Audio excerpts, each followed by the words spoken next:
할렐루야. 1월 22일 수요일 아침 새벽 예배를 시작하겠습니다. 오늘은 믿는 자와 일하시는 하나님이라는 제목으로 하나님 말씀 나눌 텐데, 오늘 함께 읽을 말씀은 룻기서 4장 13절에서 22절까지 말씀입니다. 우리 같이 하나님 말씀 보면서 함께 말씀 나누겠습니다. 13절을 같이 보겠습니다. 이에 보아스가 룻을 맞이하여 아내로 삼고 그에게 들어갔더니 여호와께서 그에게 임신하게 하심으로 그가 아들을 낳은지라. 여인들이 나오미에게 이르되 찬송할지로다. 여호와께서 오늘 내게 기업 물을 자가 없게 하지 아니하셨도다. 이 아이의 이름이 이스라엘 중에 유명하게 되기를 원하노라. 이는 내 생명의 회복자이며 내 노년의 봉양자라. 곧 너를 사랑하며 일곱 아들보다 귀한 내 며느리가 낳은 자로다 하니라. 나오미가 아기를 받아 품에 품고 그의 양육자가 되니 그의 이웃 여인들이 그에게서 이름을 지어 주되 나오미에게 아들이 태어났다 하여 그의 이름을 오벳이라 하였는데 그는 다윗의 아버지인 이새의 아버지였더라. 베레스의 계보는 이러하니라. 베레스는 헤스론을 낳고 헤스론은 람을 낳았고 람은 암미나답을 낳았고 암미나답은 나손을 낳았고 나손은 살몬을 낳았고 살몬은 보아스를 낳았고 보아스는 오벳을 낳았고 오벳은 이새를 낳고 이새는 다윗을 낳았더라. 아멘. 네, 이 말씀으로 믿는 자와 일하시는 하나님이라는 제목으로 하나님 말씀 나누겠습니다. 나오미 집안의 기업을 물을 자로 등장한 보아스. 그 보아스에 대한 어떤 계획이 있었는지 나오미는 며느리 룻을 뒤에서 코치를 합니다. 그래서 보아스의 방에 들어가게 하고 그리고 끝내 보아스는 이런저런 기업 물을 자의 절차를 밟으면서 룻과 결혼을 하게 됩니다. 아주 공식적으로 기업을 물게 된 거지요.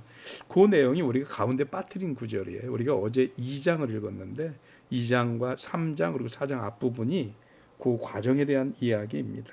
가운데를 건너뛴 것은 그 결혼의 과정에 대한 얘기인데 그게 중요하지 않다는 얘기는 아니고요. 중요한 의미입니다만 저는 스토리상으로 연결되게 하려고 이렇게 좀 중간을 건너뛰고 사장 말씀을 읽었습니다. 그래서 공식적으로 기업 물을 수 있는 보아스가 룻을 아내로 맞아서 아이를 낳게 됩니다. 그리고 그 아이를 받아든 나오미를 보고 이제 베들레헴에 있는 많은 여인들이 나오미를 축복하고 또 축하해주고 그러면서 노래를 부릅니다. 그 노래의 내용인즉슨 나오미가 아들을 낳았다는 거예요. 사실은 나오미가 아들을 낳은 건 아니죠. 나오미의 며느리인 룻이 아들을 낳은 거죠. 그런데도 나오미가 낳았다라고 하는 이유는 뭐냐면 나오미 대에 즉 나오미의 남편인 엘리멜렉이 두 아들과 더불어서 이방으로 갔다가 거기서 죽고 돌아오면서 그 가문이 이어갈 수 있었던 기업 즉 토지들을 이제 더 이상 이어갈 수 있는 후사가 없단 말이죠. 그런데 기업 물을 자 보아스가 등장을 하고 그리고 그 보아스가 룻과 결혼을 하면서 나오미의 며느리인 룻이 아들을 낳아서 나오미의 품에 안겨주니까 나오미 대에서 끊길 줄 알았던 대가 이어지고 기업이 이어지게 됐거든요. 그러니까 그 베들레헴에 있는 여인들이 야 나오미가 아들을 낳은 거다 이건 나오미가 대를 이었어 이런 의미로 그렇게 노래를 하고 축복을 해준 것 같아요. 그런데 그 아이를 이 동네 여인들이 이름까지 지어줘요. 그 이름이 누구냐? 오벳입니다. 오벳이라는 이름의 뜻은 하나님의 종, 여호와의 종 아니면 하나님을 향한 예배자 뭐 이런 뜻을 가지고 있어요. 그런데 이 오벳이 누구냐 결국은 오벳의 아들이 이새고 이새의 아들이 다윗이에요. 촌수를 계산하면 다윗에게 오벳은 할아버지예요. 그러면 룻은 뭐가 되죠? 다윗의 증조 할머니예요. 그런 족보가 만들어졌다라는 것입니다. 그래서 이 룻을 통해 낳은 이 족보가 나중에 뭐가 되냐? 왕의 족보가 된다는 거예요. 동시에 다윗에게서 이 족보는 끝나지 않는 거 우리 너무 잘 알거든요. 다윗의 계보에서 누가 태어나요? 예수님이 태어납니다. 그래서 다윗의 족보는 왕의 족보만이 아니라 뭐가 되냐? 그리스도의 족보, 예수님의 족보가 됩니다. 그런데 이 예수님의 족보에 이방 여인인 룻이 포함됐다라는 거예요. 어떻게 보면 혈통적으로 좀 곤란한 사람 아닌가요?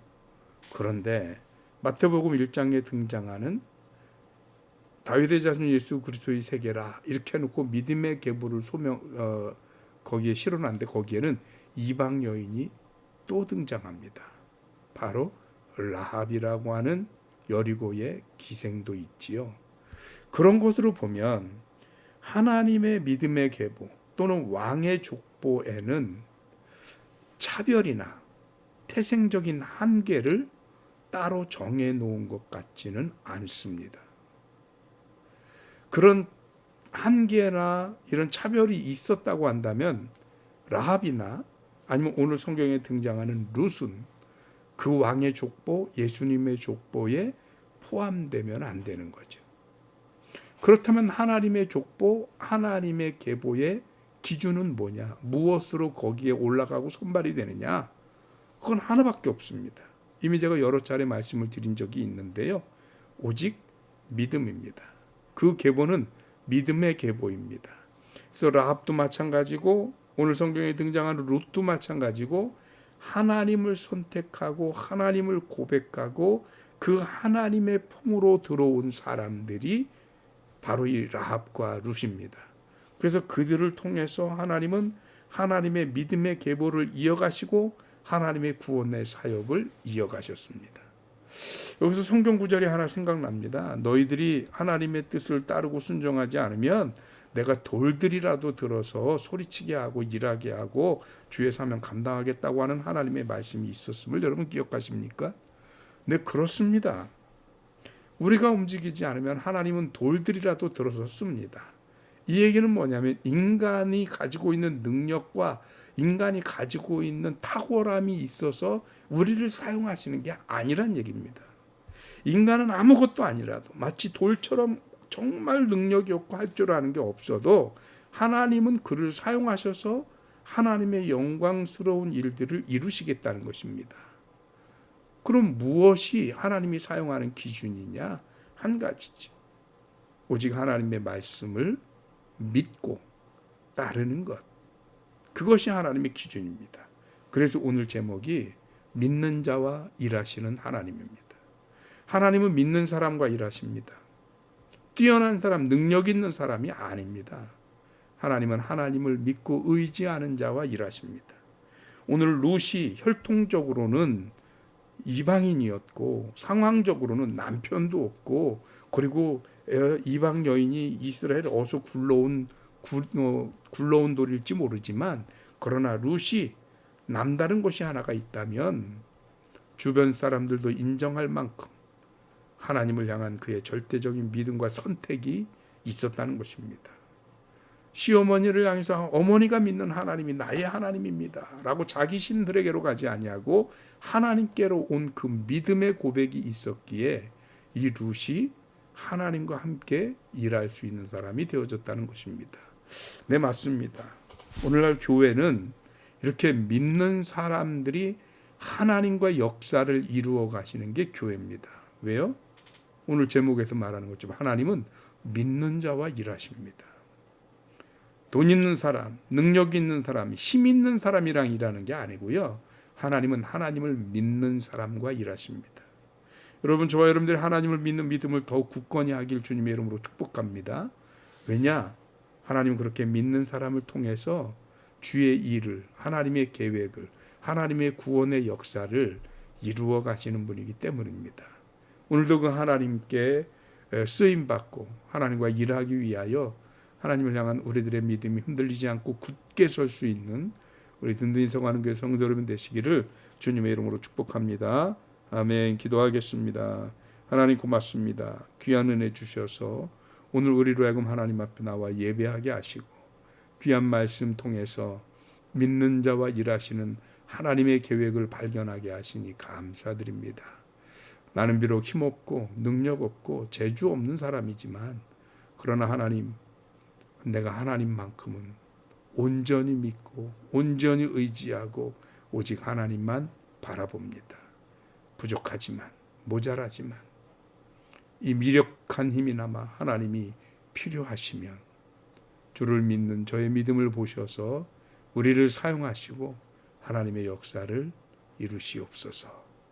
오늘 그렇게 주님 앞에 쓰임받고 주님과 일하기를 소원하는 사랑하는 든든히 서가는 게 모든 성도들을 주님이 지키시고 인도하시기를 간절히 바라옵고 감사드리며 우리 주님 예수 그리스도 이름으로 기도하옵나이다. 아멘.